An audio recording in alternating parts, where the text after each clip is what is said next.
अहम ख़बर अवांखे ॾियूं। सूबाई वज़ीर सईद गनी पारां खजड़े फ़क़ीर डॉक्टर सारा गुल सां फोन ते राब्तो कयो वियो आहे। सूबाई वज़ीर सईद गनी पारां सारा गुल खे डॉक्टर बणजण ते मुबारकूं ॾिनियूं वयूं आहिनि। उन मौक़े ते ॻाल्हाईंदे सईद गनी चयो आहे त डॉक्टर सारा मुल्क में हिक नई तारीख़ क़ाइम कई आहे। हुन चयो त डॉक्टर सारा गुल मज़लूम तबके जी इज़त में इज़ाफ़ो कयो आहे। खजड़ा फ़क़ीर मुआशरे जो हिस्सो आहिनि पर खेनि इज़त जी नज़र सां नथो ॾिठो वञे। संदसि चवणु हो त पीपल्स पार्टी वाहिद पार्टी आहे जंहिं खजड़नि फ़क़ीरनि खे मकानीदारनि में नुमाइंदगी ॾिनी आहे। सईद गनी चयो आहे त सिंध में खजड़नि फ़क़ीरनि लाइ सरकारी नौकरियुनि में कोटा रखियल आहे।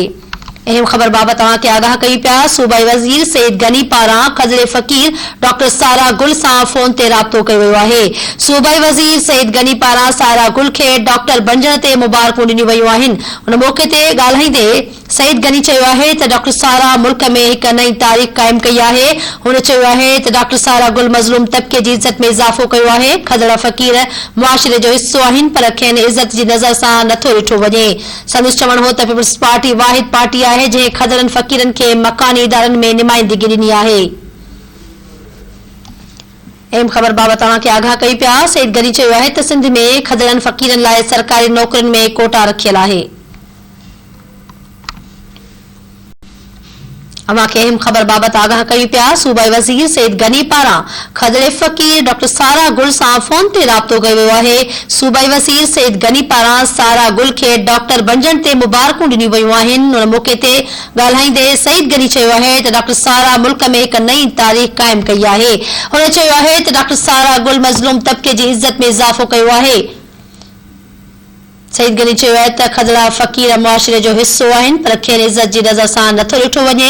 सूबाई वज़ीर सईद गनी चयो आहे त पीपल्स पार्टी वाहिद पार्टी आहे जंहिं खजड़नि फ़क़ीरनि खे मकानी इदारनि में नुमाइंदगी ॾिनी आहे। सईद गनी जो चवणु आहे त खजड़नि फ़क़ीरनि लाइ सिंध सरकार नौकरियूं बि रखियल आहिनि।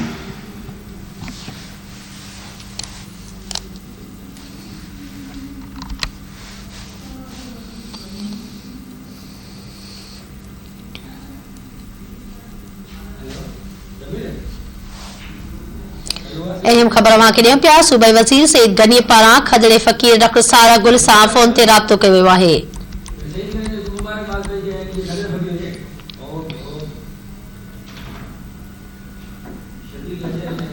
इन हवाले सां कराची का धरती टीवी न्यूज़ जो रिपोर्टर शब्बीर लाशारी असां सां लाइन ते मौजूद आहे। जी शब्बीर लाशारी, तफ़सीलन बाबति आगाह कजो। जी बिल्कुल, इतलात खाते जो सूबाई वज़ीर सईद गनी जो है मुल्क के तारीख़ में पहिरियों भेरो बणजंदड़ जो डॉक्टर है खजड़ो फ़क़ीर साहिल सां टेलीफोनिक राब्तो कयो आहे। उन मौके ते सूबाई वज़ीर सईद गनी जो चवणु हो त सारा गिल पहिरीं डॉक्टर है जंहिं तारीख़ रक़म कई है। मज़लूम ऐं तबके पीड़ियल तबके सां वास्तो रखे थी। चवणो त हुन पंहिंजे मज़लूम तबके जे वकार खे वधायो आहे। उन मौके ते पार्टी मुल्क की वाहिद सियासी पार्टी है जो लोकल पार्टी कानून में हर यूसी में हर एक हर यूसी में हिकड़ी सीट जेका है खजड़ो फ़क़ीरनि लाइ रखी है। सरकारी नौकरियुनि में पिण उनजी अधु सैकड़ो कोटा जेका है उहा बि रखी हुई है। हुन चयो त डॉक्टर सारा गिल जेको आहे डॉक्टर बणजी मुल्क की तारीख़ में एक तारीख़ रक़म करे छड़ी है। उन पंहिंजी कम्युनिटी पंहिंजी बिरादरी जो वकार जेको आहे उहो बुलंद कयो आहे। जी ठीक है शब्बीर लाशारी, वॾी महिरबानी तफ़सील ॾियण जे लाइ।